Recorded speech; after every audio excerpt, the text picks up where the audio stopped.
اعوذ باللہ من الشیطان الرجیم بسم اللہ الرحمن الرحیم۔ السلام علیکم ورحمۃ اللہ وبرکاتہ۔ سورۃ البقرہ آیت نمبر 20۔ بسم اللہ الرحمن الرحیم۔ یکاد البرق یخطف ابصارہم کلما اضاء لهم مشوا فیہ واذا اظلم علیہم قاموا ولو شاء اللہ لذہب بسمعہم وابصارہم ان اللہ علی کل شیء قدیر۔ قریب ہے کہ بجلی کی چمک ان کی بصارت کو ہی اچک لے جائے۔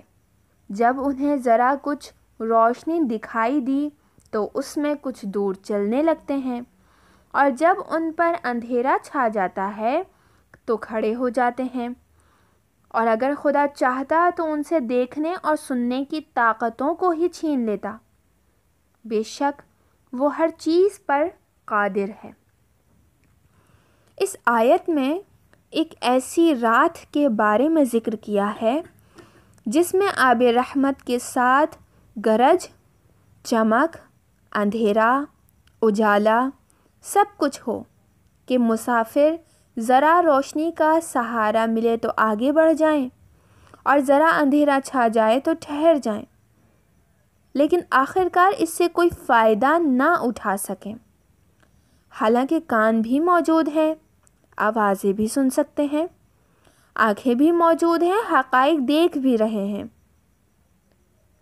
اگر خدا چاہتا تو منافقین کی ان صلاحیتوں کو بھی سلب کر لیتا، لیکن اس وقت جبر کا الزام اس کی ذات اقدس پر آ جاتا، اس لیے اللہ نے ان صلاحیتوں کو منافقین سے سلب نہیں کیا اور ان کو انہی کے حال پر چھوڑ دیا۔ در حقیقت اسلام کی تیز رفتار پیش رفت آسمانی بجلی کی طرح منافقین کی آنکھوں کو خیرہ کر چکی تھی، اور آیات قرآن ان کے پوشیدہ رازوں سے پردہ اٹھا دیتی تھی، اور یہ آیات بجلیوں کی طرح منافقین کو اپنا ہدف بناتی تھیں۔ منافقین کو ہر وقت یہ ڈر ہوتا تھا کہ کہیں کوئی آیت نازل نہ ہو جائے کہ ان کے کسی اور راز سے پردہ اٹھ جائے اور وہ زیادہ رسوا ہو جائیں۔ ان آیات سے واضح ہوتا ہے کہ منافق مدینے میں انتہائی وحشت و سرگردانی میں مبتلا تھے۔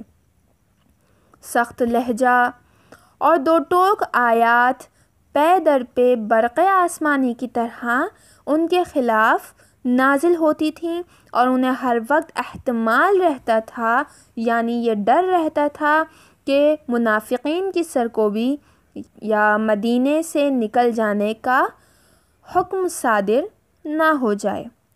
اگرچہ ان آیات کی شان نزول زمانہ پیغمبر کے منافقین سے متعلق ہے، لیکن چونکہ منافقین ہر عہد کے، ہر دور کے سچے اور حقیقی انقلابوں کے مقابلے میں موجود رہتے ہیں، اس لیے ہر دور کے منافقین کے لیے یہ آیات وسعت رکھتی ہیں۔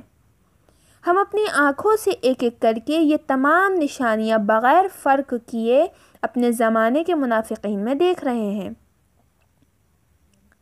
آیت کے اگلے حصے میں پروردگار عالم جو لفظ استعمال کر رہا ہے وہ ہے برق۔ ایک مرتبہ ابو بصیر نے عرض کی کہ میں آپ پر قربان جاؤں اے امام صادق علیہ السلام، برق کیا چیز ہے؟ ہمارے چھٹے امام نے فرمایا کہ برق ملائکہ کے ایک طرح کے کوڑے ہیں جس سے بادلوں کو وہاں لے جاتے ہیں جہاں خدا بارش کا حکم دیتا ہے۔ آیت کے اگلے حصے میں پروردگار عالم ارشاد فرماتا ہے، ان اللہ علی کل شیء قدیر۔ ہمارے 10ویں امام علی نقی علیہ السلام فرماتے ہیں اللہم صلی علی محمد و آل محمد۔ جب تم ان اللہ علی کل شیء قدیر کہتے ہو تو تم اس بات کی خبر دیتے ہو کہ اللہ کو کوئی چیز عاجز نہیں کر سکتی۔ ان الفاظ کے ذریعے سے تم خدا کی عاجزی کی نفی کرتے ہو اور غیر اللہ کو عاجز ثابت کرتے ہو۔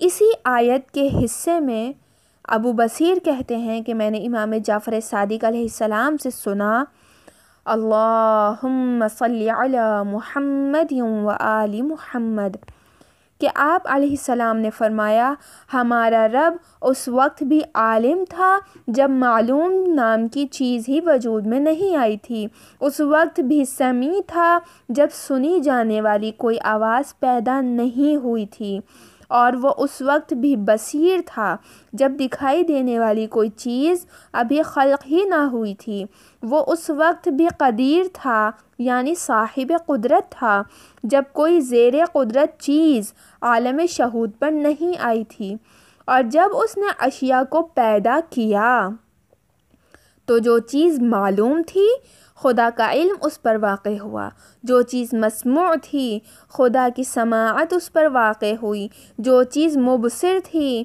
قابل رویت تھی خدا کی بصارت اس پر پڑی، اور جو چیز مقدور تھی یعنی کہ زیر قدرت تھی خدا کی قدرت اس پر پڑی۔